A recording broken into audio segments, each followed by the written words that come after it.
It sounds very complex to understand knowing when to roll something off of OEM maintenance and onto TPM. How does that all shake out?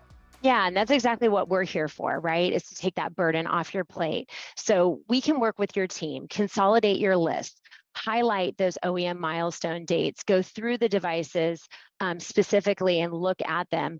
We put together a ranking system that's very simple, and we go through and we rank each device. A rank 1 device is going to be a good fit for third-party maintenance, and we give you all the supporting reasons why. A rank 2 device is going to be something that we need to have a conversation about.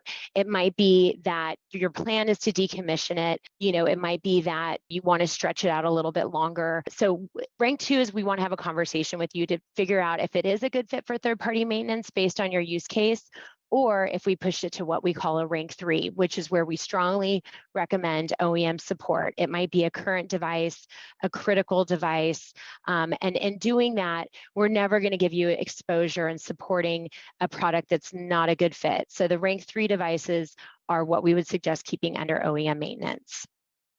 Got it. And the rank 1, 2, and 3, right? That's how OneCall does it. But if I'm just purely trying to make sense of my list, those are going to be pretty good ranks for me to leverage, regardless of the strategy I end up going with, right?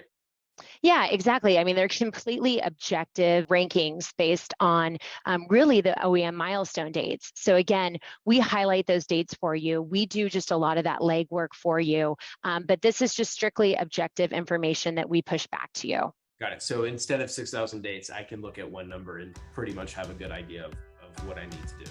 Is That's exactly right.